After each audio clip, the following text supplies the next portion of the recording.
તો ગાઈસ એટલી ગરમી છે ને સુરતમાં કે પૂછો નહીં। સવારમાં મને એટલી ગરમી લાગે ને કે મારી આંખ તો એમ જ ખુલી જાય। પણ શું કરું, હવે ઓફિસ પણ જવાનું છે તો પછી વિચાર્યું કંઈ નહીં, ઉઠી જ ગઈ છું તો હવે થોડુંક કામ કરી દઉં। અને જો ભાઈ મારી મમ્મી છે ને એક બહુ સારી વાત કરે, અહીંયા અમારા જે બધા પ્લાન્ટ છે ને એને સાચવીને એટલા રાખે કે પૂછો જ નહીં। અહીંયા ઘડી ઓઢની પણ લગાવી દીધેલી છે કે વધારે સૂર્યની કિરણ નહીં આવે ને એટલે। અને અહીંયા બહુ જ ગરમી હોય ગાઈસ બપોરે તો। અને ચલો કંઈ નહીં, હું અંદર આવીને થોડું ઘણું કામ કર્યું અને રેડી થઈ ગઈ ઓફિસ માટે। અને ગાઈસ જો આજે મારી સાથે શું થઈ ગયું યાર, મેં ભૂલક કરતો છું પણ આટલી બધી ગાડી હવે બની ગઈ છે મારી ધનોરાની એકદમ રેડી ચાલે છે। તો પણ મેં આજે મારા પપ્પાની ગાડીની ચાવી લઈને નીચે આવી ગઈ, પછી બૂમ પાડી કે પપ્પા ગાડીની ચાવી આપો, ભૂલમાં તમારી ચાવી આવી ગઈ છે। એમાં મારો અડધો ટાઈમ વેસ્ટ થઈ ગયો। પછી મેં બની ગઈ ડાકુ મંગલસિંહ કેમ કે લેટ થઈ ગયું હતું અને મારે જવાનું છે જલ્દી ઓફિસ આજે, કેમ કે બહુ જ બધું કામ છે। એટલે હું તમને આગળ બતાવું કે શું કામ છે। તો ચલો હું નીકળી ગઈ હતી અને જોઈ લો આ કામ છે। આજે મારે બહુ જ બધા પડીકા લેવાના હતા કેમ કે અમને બહુ જ ભૂખ લાગે ઓફિસમાં, એટલે મેં વિચાર્યું કે હું છે ને બધા પડીકા લઈ લઉં। અને હું એકલી નહીં હતી, આ બુરખા વાળી છોકરી પણ હતી અમારી સાથે લેવામાં। અને ભાઈ મેં એટલા બધા પડીકા લીધા કે પૂછો જ નહીં।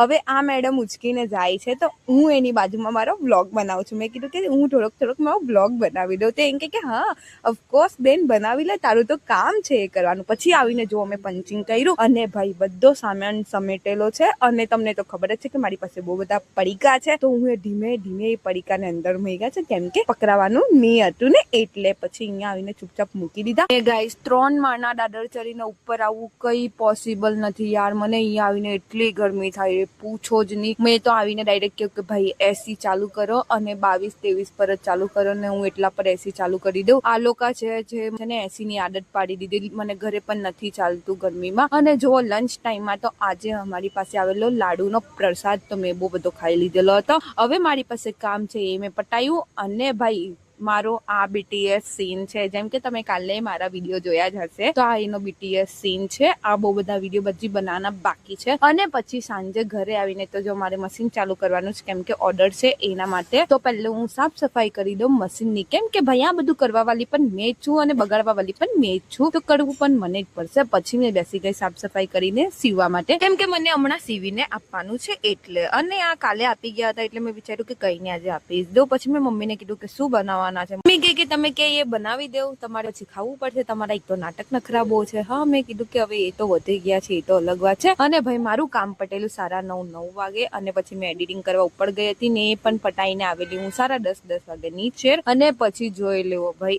હવે મેં વિચારું છું કે હું જીમ જાઉં અને મસ્ત મારી બોડી બનાવું। ગાઈસ મને એવું લાગે છે કે મારું સપનું આ સપનું જ રહેશે, રિયાલિટી ક્યારે થશે તો મને કઈ ખબર નથી। તો ચલો બાય બાય, ગુડ નાઇટ। હું તમને મળા કાલે નવા વ્લોગમાં, બાય બાય।